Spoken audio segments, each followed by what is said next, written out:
Anyway যার মানে হচ্ছে কোনো উপায়। এনিওয়ে যার মানে হচ্ছে কোনো উপায়। কেউ আপনাকে বলল যে তুমি কি আমাকে 5,000 টাকা দিতে পারবা? তো আপনার কাছে টাকা নাই, তখন আপনি বলতেছেন আমার কাছে টাকা নাই। তারপরেও সে বলল তুমি কি কোনো উপায়ে আমাকে 5,000 টাকা দিতে পারবা?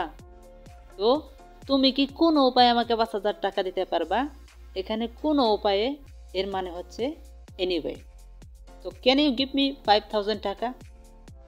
সে আপনাকে বলল তুমি কি আমাকে 5,000 টাকা দিতে পারবা? তখন আপনি বলতে পারেন anyway I will give you 5,000 টাকা। মানে হচ্ছে কোনো উপায়ে আমি তোমাকে 5,000 টাকা দেব। Anyway I will give you 5,000 টাকা। কোনো উপায়ে আমি তোমাকে 5,000 টাকা দেব। Anyway I will give you 5,000 টাকা। তো কেউ আপনাকে জিজ্ঞাসা করলো তুমি কি তোমার গার্লফ্রেন্ডের সাথে দেখা করেছিলে? তখন আপনি বলতে পারেন যে কোনো উপায়ে আমি তার সাথে দেখা করেছিলাম। Anyway I met with her. Anyway I met with her. Anyway I met with her. তো আপনার বন্ধুবান্ধবের সাথে আপনি রেস্টুরেন্টে গেছেন। তো রেস্টুরেন্টে খাওয়া দাওয়ার পর আপনার বন্ধুবান্ধব আপনাকে ছেড়ে চলে আসছে। তো আপনি আসার পরে আপনার বন্ধুবান্ধব আপনাকে বলতেছে তুমি কি সেখান থেকে কিভাবে আসছিলা? তখন আপনি বলতেছেন সেখান থেকে আমি কোনো উপায়ে আসছিলাম, মানে রেস্টুরেন্ট থেকে আমি কোনো উপায়ে আসছিলাম। তো বলতে পারেন anyway I came from restaurant. Anyway I came from restaurant. Anyway I came from restaurant, মানে রেস্টুরেন্ট থেকে আমি কোনো উপায়ে আসছি। পরবর্তী ফ্রেজটি হচ্ছে নাথিং স্পেশাল। নাথিং স্পেশাল মানে হচ্ছে বিশেষ কিছু না। বিশেষ কিছু না, নাথিং স্পেশাল। তো কেউ আপনাকে জিজ্ঞেস করলো তুমি কি করো, হোয়াট ডু ইউ ডু? তখন আপনি বলতে পারেন নাথিং স্পেশাল, বিশেষ কিছু না। নাথিং স্পেশাল, আমার স্টুডেন্ট, আমি ছাত্র। আমার স্টুডেন্ট, আমি ছাত্র। অথবা কেউ জিজ্ঞেস করলো তুমি কি খাও, হোয়াট ডু ইউ ইট? তখন আপনি বলতে পারেন নাথিং স্পেশাল, বিশেষ কিছু না।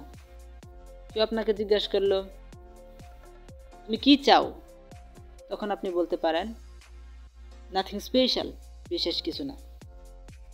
নেক্সট ফ্রেজটি হচ্ছে সামওয়্যার। সামওয়্যার মানে হচ্ছে কোথাও। চলো কোথাও বসি, let's sit somewhere. Let's sit somewhere, চলো কোথাও বসি। চলো কোথাও খাই, let's eat somewhere. Let's eat somewhere. Let's eat somewhere, চলো কোথাও পড়ি, let's read somewhere. Let's read somewhere. Let's read somewhere, চলো কোথাও লেখি, তো let's write somewhere. Let's write somewhere. Let's write somewhere. Next ফ্রেজটি হচ্ছে এনি হাউ। এনি হাউ মানে হচ্ছে যে কোনোভাবে। এখন যে কোনোভাবে আপনার কোনো কিছু প্রয়োজন, এই ক্ষেত্রে আপনি এনি হাউ ফ্রেজটি ইউজ করবেন। যেমন যে কোনোভাবে আমাকে খেলতে হবে, anyhow I have to play. Any how I have to play, যে কোনোভাবে আমাকে খেলতে হবে। যে কোনোভাবে আমাকে একটা মোবাইল ফোন কিনতে হবে, anyhow I have to buy a mobile phone. Anyhow I have to buy a mobile phone. So এই ধরনের সিচুয়েশনে আপনি এনি হাউ ফ্রেজটি ইউজ করবেন। যে কোনোভাবে আমাকে ময়মনসিংহ যেতে হবে, anyhow I have to go to Mymensingh. Anyhow I have to go to Mymensingh. যে কোনোভাবে আমাকে মালয়েশিয়া যেতে হবে, anyhow I have to go to Malaysia. Anyhow I have to go to Malaysia. যে কোনোভাবে আমাকে এটা কিনতে হবে, anyhow I have to buy it. Anyhow I have to buy it. Anyhow I have to buy it. অনেকেই বলে যে কোনোভাবে আমাকে ইংরেজি শিখতে হবে, তো এই ক্ষেত্রেও আপনি বলবেন any how I have to learn English. Any how I have to learn English. Any how I have to learn English. পরবর্তী ফ্রেজটি হচ্ছে ইট ডাজেন্ট ম্যাটার।